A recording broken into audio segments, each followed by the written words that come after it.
औज़ुबिल्लाहिमिनश्शैतानिर्रजीम बिस्मिल्लाहिर्रहमानिर्रहीम हुवस्समीउल अलीम हुवल गफ़ूरुर रहीम हुवत तव्वाबुर रहीम अल्लाहुम्मा सल्लि अला मुहम्मदिन व अला आले मुहम्मदिन। दरबार इमामज़ादा अब्दुल्ला शाह लश्कर गाज़ी बाबा से पाकिस्तान में खुशामदीद। पाकिस्तान से सारे आलम के बहनों भाइयों को खुशामदीद। ये वाक़या मेरी वाइफ ने मुझे सुनाया और सैयदा अफ़शान अली गाज़ी ने मुझे बताया कि उनकी वालदा यानी मेरी रूहानी वालदा, जिन्हें मैं सैयदा ज़किया आपा अपनी रूहानी माँ कहता हूँ, और वो इसलिए कहता हूँ कि मैं उनको देख नहीं सका, लेकिन जो उनका प्यार है मेरे लिए वो आज भी महसूस करता हूँ, हालांकि मैंने उनको देखा नहीं।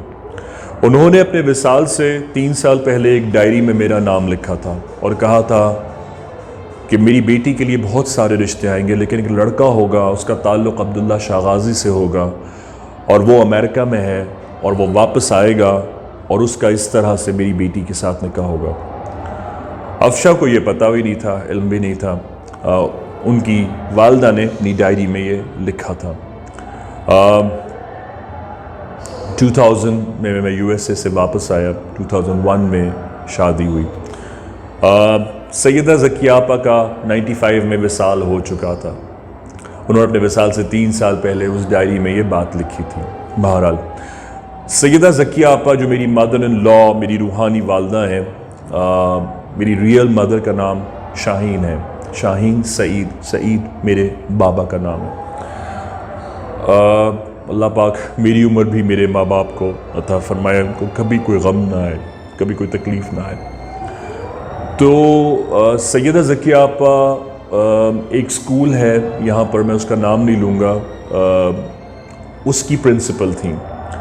8-9 ईयर्स वो उस स्कूल की प्रिंसिपल रही और दुरूद शरीफ की महफ़िल किया करती थी स्टाफ रूम के अंदर।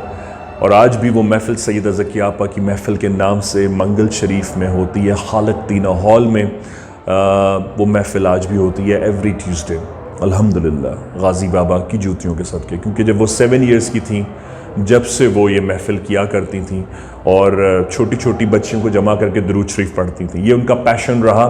और जब वो पढ़ाती थी, फिर उसके बाद उसी स्कूल की वो प्रिंसिपल बनी अपनी मेहनत से, तो वहाँ वो स्टाफ रूम में ब्रेक टाइम में दरूद की महफ़िल किया करती थी। आज अल्हम्दुलिल्लाह उनके विसाल के बाद मेरी वाइफ वो दरूद शरीफ की महफ़िल करती है। एंड इट्स बिन 49 ईयर्स कि अल्हम्दुलिल्लाह आज भी वो महफ़िल जारी और सारी है। मेरी वालदा जैसे स्कूल में प्रिंसिपल थी, ये उनके स्कूल का वाक़या है जो आज से आपसे आज शेयर कर रहा हूँ। अफ़शा ने सुनाया मुझे कि अम्मी के स्टाफ रूम में बहुत सारी टीचर्स हुआ करती थी और जून जुलाई की छुट्टियां नज़दीक आ रही थीं। छुट्टियां जब नज़दीक आ रही थीं तो सारी टीचर्स स्टूडेंट्स को समर वेकेशंस का जो असाइनमेंट है वो अलॉट कर रही थी। ज़ाहिर है वहाँ ज़्यादा बड़ी क्लासेस नहीं थी, 1 से लेके 9th और आई थिंक 10th की क्लास शायद नहीं होती थी, या होती थी, मुझे सही तरह याद नहीं। बहरहाल वो टीचर्स अपने स्टूडेंट्स को, स्कूल क्लोज़ हो रहा था 2-2.5 महीने की छुट्टियों के लिए, तो वो समर वेकेशंस का होमवर्क उनको दे रही थी। अफ़शा बताती है कि ज़किया आपा ने, उनकी वालदा ने उनको बताया कि एक टीचर थी जो शायद साइंस की टीचर थी या मैथ्स की टीचर थी।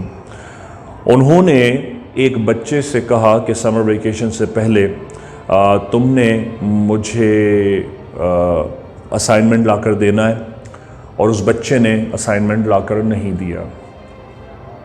जब उसने असाइनमेंट ला के नहीं दिया तो आई थिंक क्लास 4th का वो बच्चा था। उस टीचर ने उस स्कूल में एज अ पनिशमेंट के तौर पर थोड़ी देर के लिए उसे बाथरूम में बंद कर दिया। जब उन्होंने उस बच्चे को बंद किया, कुदरत का देखिए क्या करना था, वो उस बच्चे को खोलना भूल गई। ब्रेक ख़त्म हुई, स्कूल की छुट्टी हो गई। स्कूल की छुट्टी हो गई, सब लोग स्कूल से चले गए, बच्चा बाथरूम में बंद था। टीचर्स को उस ज़माने में छुट्टियां, स्कूल की छुट्टियों बच्चों के साथ मिला करती थी। सब टीचर्स भी घर चले गए। प्रिंसिपल को, और मेरी वालदा प्रिंसिपल थी, रूहानी वालदा, और टीचर्स भी चली गईं। स्कूल की सफाई करने के लिए जो उनका स्टाफ था वो भी छुट्टियों पे गया, लेकिन सिर्फ एक चौकीदार था और चंद स्टाफ मेंबर्स जो हफ्ते में एक बार आकर स्कूल की सफाई किया करते थे।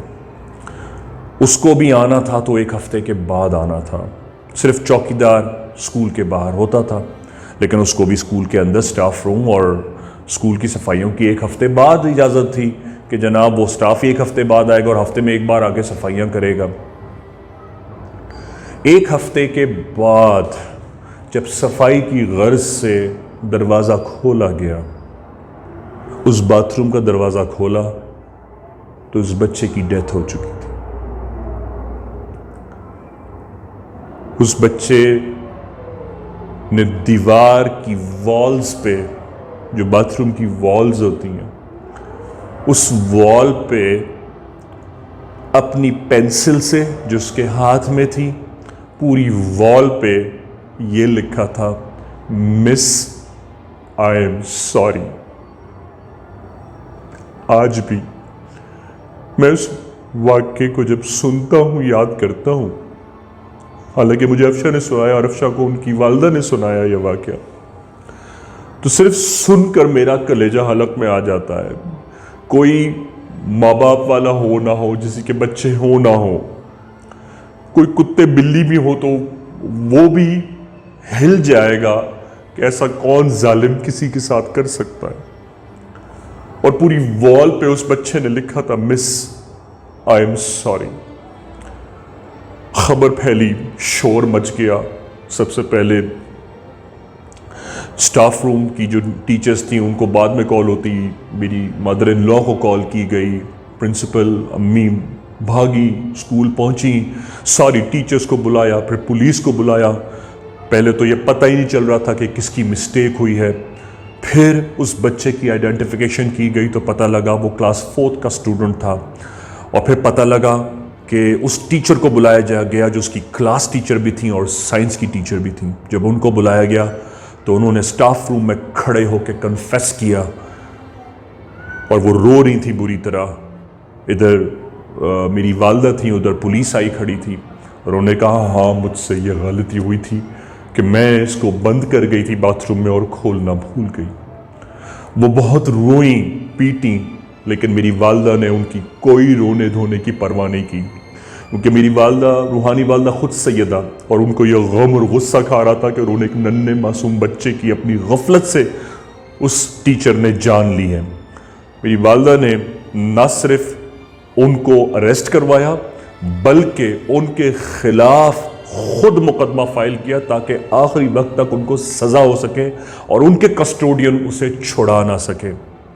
अल्हम्दुलिल्लाह मेरी वालदा की कोशिशों की वजह से, जो वो अक्सर वाक़े सुनाती थी, उनकी कोर्ट कचहरियों के चक्कर से उस साइंस की टीचर को दफ़ा 302 में सज़ाए मौत या उम्र कैद की सज़ा हुई, क्योंकि ख़वातीन को सज़ाए मौत नहीं दी जाती थी उस वक्त और शायद आज भी। तो उसको लाइफ इम्प्रिजनमेंट हुई, यानी वो मरेगी तो जेल से बाहर आएगी। मुझे नहीं याद आज भी अगर वो औरत ज़िंदा है या नहीं ज़िंदा और उम्र कैद काट रही है, कहाँ है। ना मुझे इसकी ख़र्ज़ है और ना मुझे इसकी तलब है, क्योंकि वो अपने उस किए की सज़ा काट रही है। लेकिन वो ज़िंदा हो या ना हो, आज भी ये वाक़या जब मैं अपने बच्चों को सुनाता हूँ या किसी को सुनाता हूँ तो मेरे उस चीज़ का तसव्वुर करते ही रोंगटे खड़े हो जाते हैं कि नन्हा मासूम बच्चा कितना रोया होगा, कितना पीटा होगा, और चौथी क्लास के बच्चे को क्या सेंस होती है, उसको क्यों बंद कर दिया गया। वो रो रहा था और वो चीख कर कह रहा होगा, मिस आई एम सॉरी, अल्लाहुम्मा सल्ली अला मुहम्मदिन व अला आलि मुहम्मदिन, अल्लाह हाफ़िज़ या गाज़ी।